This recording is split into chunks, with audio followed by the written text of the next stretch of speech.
I'm a cool girl. I'm a cool girl. Достар, сәлем! Арнама қош келдіңіздер. Есімім Дина. Көптен күткен көктемде келіп жетті. Біздің Қазақстанның басқа қалаларында қалай екенін білмеймін, бірақ бізде Алматыда көктемнің бірінші күні келе салысымен бәріміз қардың еріп кетуін, сонымен қатар көктемнің тезірек шығуын күтеміз. Және менің ойымша көктемнің алғашқы күндері бұл шын мәнісінде бір қыстан кейінгі мереке сияқты. Соған орай бүгін мен өз ескі косметикалық сөмкелерімді реттеп, менде мынандай екі косметикалық сөмкем бар. Біреуі Матистің косметикалық сөмкесі. Өздеріңіз көріп тұрғандай әбден тозған, ішіндегі лақтыратын лақтырып, керек еместерін реттеп, беретін беріп, тазартқым келіп отыр. Бұл жақта мен күнделікті қолданатын косметикам.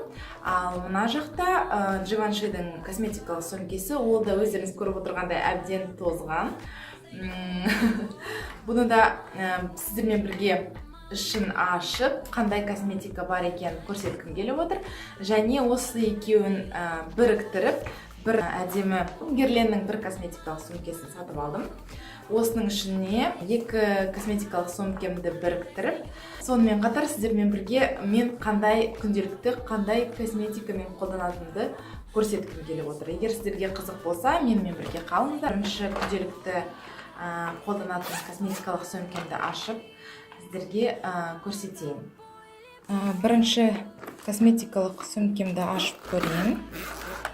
Бұл жақта ең басты әрине менің тоналдық негізім, қазір қолданып жүрген тоналдық негізім Catrice'дің HD Liquid Coverage тоналдық негізі 010 Light Beige. Бұл жақында ғана сатып алынған менің тоналдық кремім, сондықтан бұны әрине қалдырамыз. Кензоның осындай хайлайтері. Шын айтсам, маған қатты ұнаған жоқ. Мүмкін осыдан кейін мен басқа хайлайтерді іздейтін шығармын. Тіпті сұйық хайлайтерға да көшетін шығармын. Егер сіздер жақсы қолдануға ыңғайлы, сонымен қатар бағасы да жақсы хайлайтер білетін болсаңыздар, міндетті түрде өз пікірлеріңізді, өз кеңестеріңізді комментарийда жазып кетіңіздер. Essence'тің Silky Touch Blush бетке арналған опа талабы маған жалпы түсі қатты ұнады, және жағылғанда өте мақпалдай жақсы жағылады, жақсы беріледі. Түсі маған өте қатты ұнады. Бұның нөмірі, егер қателеспесем, Baby Doll болу керек, себебі осы түс маған жақсы келеді. Одан кейін мен мынандай стик сатып алғанмын. Бұл жерде бірақ шынайы жазылып тұр. Fares компаниясы дейді. Fares Cosmetics, бірақ шынайы жазылған, Қытайда жасалынған деп. Бірақ сенесіздер ме, сенбейсіздер ме, маған ұнағаны соншалықты мен бұны әлі қолданамын. Қалады. Жақында Art Deco'ның қас бояуға арналған гель далабын сатып алдым, және ол маған өте қатты ұнады. Мінекей бірнеше рет қолданып, қазір қасымды әрлеуге үйреніп жүрмін. Онда әрине салып қоямын. Одан кейін мына жақта. Ой, менің ең сүйікті көз бояғыштарымның бірі, көз бояйтын түстерінің бірі, ол Natural Coat деп аталатын Luminenің көз бояйтын көз бояғыштары. Өкінішке орай мүмкін сөмкемде жүргесін шығар, барлығы шашылып қалыпты, себебі мен бұларды көптен бері қолданып жүрмін. Әбден ескіріп, жұқарып, мүмкін жұқарғаннан осылай болып қалған болу керек. Бірақ жалпы мүмкін келесі рет тағы да алармын.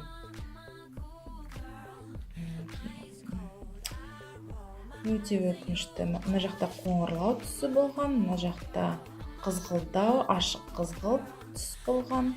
Бірақ өкінішке орай бұл көз бояумен мен қоштасамын. Сау бол. Көз бояуға келетін болсақ, онда мен бірден, мінекей, сіздерге түстері көрініп тұрса, палетка жасап алдым. Бұл жақтағы көз бояулардың бәрін мені өзім анам сыйлаған. Көбісі Диордікі және Ланкомдікі. Мысалы, мынау Диордікі. Мыналар міне бір топтамадан шыққан Ланкомдікі, мынау Диордан шыққан, мынау да Ланкомдікі, және мынау төртеуі Диордікі. Жалпы көз бояуға негіз ретінде қолдануға өте ыңғайлы. Мыналар шиммермен, мыналар өте анық шиммермен, бірақ көзде өте әдемі көрінеді. Мынау күнделікті бет бояуға арналған өте ыңғайлы түстер. Сіздерге көрініп тұрса, өздеріңіз көріп отырғандай өте көп қолданатын түстерімнің осы түстерімнің бірі. Сосын қара әрине, ол смоки айсқа жақсы келеді. Мен жалпы өзім сұр түстерді жақсы көремін қолданғанды, және мынандай жылы түстер. Тырнағыма мән бермеңіздер, гель лактан кейін кішкене тырнағымды демалып тұруға бел будым. Келесі көз бояу жинағы. Мен жалпы көз бояу жинақтарын өте жақсы көремін, себебі ол ыңғайлы. Мінекей, бұл да мұнауда, осының бәрі Люминенің көз бояулары. Қанық түстер қатты ұнайды. Мынау смоки айс жасағанға өте ыңғайлы түстер. Жақты көріп отырғандай 4 түрлі, бірақ бір-біріне жақын түстер. Мінекей, бұл да әрине қалады. Мына қыстап тұрған қарандаш менде қас бояуға арналған қарандаш, Кларанстың қарандашы. Жұмсақ, тез боялады. Түсі бұның light brown болу керек. 02 light brown, я. Көз бояйтын сүрме. Мынау Кларанстың көз бояйтын сүрмесі маған онша қатты ұнаған жоқ. Бағасына қарамастан, бағасы арзан емес әрине, себебі Кларанстар люкс топтамасынан болады, бірақ дегенмен бұл сүрмені мен қолдану маған ыңғайсыз. Себебі мына жақта міне осындай 3 түрлі қылқалам ізделінген. Бұл маған ыңғайсыз, сондықтан мен бұл сүрмені мүмкін сіңіліме сыйлаймын. Қазір мен өзім Жаденің мынандай қара сүрмесін қолданып жүрмін. Мастер сияқты жасалған сүрмелер ұнайды. Жақсы жағылады, көп сталынады. Көз бояйтын болсақ, менде мынандай сынамалы үлгідегі туш. Мынандай Ив Сен Лоранның тушы. Сынамалы түрде. Шын айтса, менің кірпіктерім жұқа және түп-түзу болғандықтан ешқандай көлемі жоқ. Сондықтан мен туштағы қылқаламдарға үлкен мән беремін. Мінекей осындай. Estee Lauder'дің тушын жағып аламын. Мен жақсы көретін қылқаламдар сияқты маған кірпігіме жақсы көлем келтіреді. Одан кейін, осыны жағып болғаннан кейін, бірер секундтан кейін осы тушты жағамын. Содан кейін мынандай Dior'дың туш негізі бар. Dior Show Maximizer. Бірақ бұл негізі өкінішке орай бітіп қалды. Мінекей қылқаламы да әбден тозған, сондықтан мен бұны лақтыруға тура келеді. Ерін бояуға арналған 2 қарандаш, біреуі Кларанстікі. Маған қазір Кларанстың осы қарандашы өте қатты ұнап жүр, себебі жұмсақ, түсі де біркелкі нюд түсті. Өте жұмсақ, жақсы жағылады. Кез келген дерлік ерін далабына бейімделе береді. Және келесі қарандаш Givenchy'дің қарандашы. Бірақ ол кішкене қаттылау. Және жағылғанда да аса түсі қанық емес. Сол үшін мен екеуін әр кезде әртүрлі жағдайға байланысты қолданамын. Бірақ дегенмен екеуін де әрине қалдырамын. Ерінге арналған Ланкомның жылтыр сұйық далабы. Түсі өте нәзік, қызғылт түсті. Қазір көп қолданбаймын, дегенмен бұны да мен әрине қалдырамын. Есі тамаша. Таңқурайдың есі шығады. Және көзге арналған бірнеше қарандаш қалыпты. Бұл жерде менде Ланкомның қарандашы көптен бері қолданып жүрген, кішкентай ғана қалды. Қалдырамыз. Және шын айтса, Мынау қарындашқа 4-5 жылдай болған шығар. Тіпті атын да ұмытып қалыппын. Тек қана міне Made in Germany деген ғана жазуы қалған.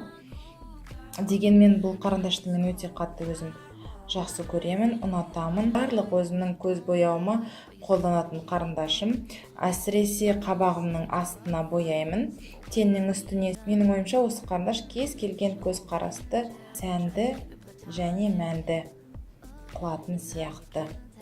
Білмеймін, бұл қарындаштың мынандай кішкентай бөлігі қалғанда да мен бұны лақтыруға қимайтын шығармын.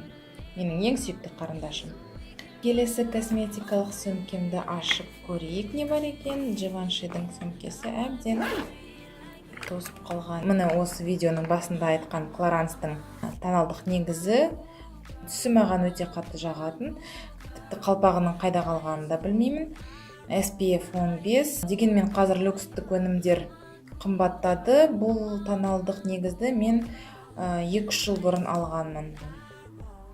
Мен күліңгір еріндалаптарын жақында ғана қолдана бастадым. Осы еріндалабы түрік елінде жасалған екен. Дегенмен осыны қолданып болған соң мен бұны ендігі рет алмаймын. Себебі түсі жақсы, иісі де керемет, матовый дейміз ғой.